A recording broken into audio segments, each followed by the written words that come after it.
Welcome, hobby friends, to today's episode of Hobby Tutorials. My name is David Baez, and in today's episode, we are going to talk about PSA qualifiers, what to look for, what do the letters mean, and more importantly, how does it relate to the value. Before we get into it, guys, just please click on that like and subscribe button. It's going to help to grow the hobby networking group. Thanks so much, guys, and enjoy today's episode. And in today's episode, we're going to talk about qualifiers, PSA qualifiers in particular. On the screen right now, you're seeing my eBay page, and we're going to start off right out of the gate here. I just kind of picked at random. Semi-random is one of my favorite top sets, 1955, and I purposely selected a 1955 PSA with the qualifier MK. And I'm going to start the conversation here and just talk about what these qualifiers are in a moment. But the reason I wanted to do this video today was because I think it's important that collectors, especially those that are starting to come into the market now, understand. And you're, not so much in modern. You're really not going to see this in a lot modern, but especially in vintage. It's really important that when you're looking at the comp prices that are out there in the market, that you don't confuse yourself and end up thinking that if you're, for instance, in the market for, let's pick one on the screen here, 1955 Jackie Robinson, and you're looking for a PSA 4, that you think you ended up getting a bargain. For this is sold one at 305, and I haven't checked the VCP on this, but let's just assume the VCP on this one is maybe 350 plus. You're like, oh well, look, I got a bargain for 305. It's actually quite the contrary. The unwritten rule on qualifiers is that typically if the number has a qualifier next to it, it usually falls into the equivalent of about 2 to even 3 grades below the full grade. So for instance, if you have a PSA, 8 that's out there with a qualifier, an off center is probably the most popular one. You're really in your hands holding probably the value of a PSA 6. And with certain cards, that disparity in price can be huge. So the moral of today's tutorial is to make sure you protect yourself when you're buying and read. And sometimes, unfortunately, people that post their cards online cleverly forget to identify this. So you have to make sure you're looking at the picture. And if there's any designation next to the number, you need to understand that that is a qualifier, and that will change your price significantly. Okay, don't want to see anyone getting hurt out there and end up overpaying for a card simply because they saw the number, thinking a 4 is a 4. Well, a 4 is a 4 as long as it doesn't have an OC or an ST or any of the other qualifiers on there. So with that being said, I'm going to go right into, and this is straight from the PSA website. These are the list of PSA's qualifiers. Okay, and I want to go through one by one and make sure that everyone understands what they are. Again, you understand that the qualifier is basically saying that the card under normal conditions would have graded that number, but because it has a factor in it that was kind of outside of the norm, they gave it the higher number, but with that qualifier. So the first one you're going to see here is OC. OC stands for off center, and when we click on the details, you're going to get the full explanation. This is again straight from the PSA website. It's basically letting you know that the centering is the factor. And specifically here, I'll start reading off a little bit. The centering is designated as the percent of the difference at the most off-center part of the card. So a 5% leeway is given at the front centering minimum standards for cards which grade PSA 7 or better. Kind of scrolling down here, I know you guys can read this yourself as well, but if the card meets all the other requirements for a PSA 9 mint and measures 65-35 off-center on the front, it may be deemed to meet the PSA front centering standards for PSA 9 if the eye appeal of the card is good. All this is trying to say is that there's a set of parameters, and if it doesn't meet those parameters, it will still get the grade. It will get the qualifier, though. So I started with OC, off center, because that is indeed the most popular of the qualifiers that you're going to see out there. I'm sorry about that. So let's go ahead and move on. Qualifiers. And the next one is ST. And ST stands for staining. This is unfortunate, but it happens quite a bit in the world of vintage. Specifically with the cards that have gum in them. So Topps was a very was a victim of this, and but also the last card in a pack, just from the wax that was being used to seal the packs, that was another common issue. But basically, what happens is the gum, in most cases, through the years, through humidity and the way the pack was kept through the, you imagine 30, 40, 50 plus years of being unopened, the gum finally just started seeping a little bit, and that got to the card. Again, the one that normally gets dinged on this one is the last card of packs, but it really depends on the card, on the manufacturer, the year, whether it's a cello versus a wax pack, etc. But this is a common one, and the PSA definition is quite simple on this one. It's just letting you know it's cards with staining below the minimum standards for the grade will be designated ST. So that's off center again. Let me just go back to the main screen here. The next one on the list is PD. When you see a card that says PD, that stands for print defect. Again, on the vintage, quite common. You're going to get cards that have significant printing dots or some sort of a line that came straight from the manufacturer that way. It can be a beautiful card. You'll find a lot of PDs actually grade quite high, in the 7s, 8s, and 9s.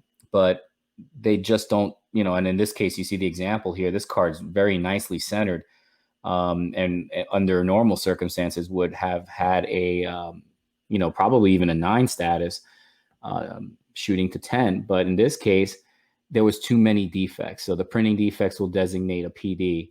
And this one, when it comes to personal collections, I actually find that PD is the nicest one to go for when you're looking for absolute value versus eye appeal. And again, not looking for like some significant return on your cards down the road. You just want a very nice example of that player from the vintage era. Do that search for a PD card, because a lot of times you're going to see something like the example I'm showing here on the screen, where it's a nice card, and just, obviously when you get closer into it, you're going to see a lot of dots, but the overall presentation of the card is quite nice. So, and you get a really good value for it, because again, qualifiers tend to be 2 to 3 grades lower than the standard variation on that grade. Okay, moving on, we have OF. This one's not very common. I've very rarely have seen this one, but OF stands for out of focus. It basically just looks like you need a pair of 3D goggles to look at your card. And just as the name suggests, cards with focus below the minimum standards will be designated OF. Nothing fancy there. Again, quite uncommon, but they are, of course, out there. MK, that's a higher in terms of popularity. I've seen quite a bit. I owned quite a bit of these, but namely in the 40s and 50s cards is where you tend to see this, and it's understandable why. Kids obviously back in the day were never going to know what the value of these cards were. So a lot of them, and it's kind of funny how it happens, would take like a player that they didn't like, and then draw like a mustache or something on them, or like devil horns. Regretfully, you see that with like really nice cards like Mickey Mantle's. If you were not a Yankee fan, some people unfortunately did some things to those cards that many generations later, their grandkids are probably cringing that they did that, because they probably knocked off about $10,000 of the value of the card. Neither here nor there, but MK, as the name suggests, is for mark. And PSA is just determining that cards with writing, ink marks, pencil marks, etc., and evidence of impression left from the act of writing will be designated MK. In the example they're showing, somebody seems to have put their initials on this Mickey Mantle. You're going to see all sorts of stuff. I personally kind of like getting cards like this, but not graded. I still have a few around where I just bought a big lot, and then whatever kid owned them, put their initials on it, or added something like best player ever or something underneath it. And they're beat up and not worth much, PSA 1 MK or 2 MK category. But I just kind of like owning pieces of history and understanding that there's probably a pretty cool story behind that particular card. So every now and again, I'll grab one and just hold on to it for that reason. Anyway, if you like the slab version of it, MKs are kind of a cool way to go, where you get slabbed and every now and then you get something that's just cool, and there's some story behind it. So anyway, that's MK. And then the last on this list is MC. MC stands for miscut. So you saw on the top left here, off center, and how that typically is in the 65 to 35% range, depending on the grade. But when you go into the miscut category, this is just basically a gross off center. And PSA's specific definition of it is cards that exhibit an atypical cut for the issue, which may result in portions of the subject card being cut off or more than one card being visible due to its oversized nature. And that'll be designated MC or miscut. You're going to see this a lot in vintage, unfortunately, where you're holding a card and it could be like a 75 George Brett rookie. And if it's miscut, you're going to start seeing like a Red Sox logo or something kind of starting up on the bottom of the card because it's just so grossly cut. And, as these cards were in the presses, if they weren't aligned, the sheets weren't aligned properly, then the cards, as the name suggests, were being grossly miscut. Some years were worse than others with this, and maybe for a future video, we can get into the weeds with that. But for all intents and purposes of this tutorial, just understand that miscuts cards are, as the name suggests, it never indicates that it was tampered with by a third party. It just means that the factory cut the card left, right terribly or top, bottom terribly.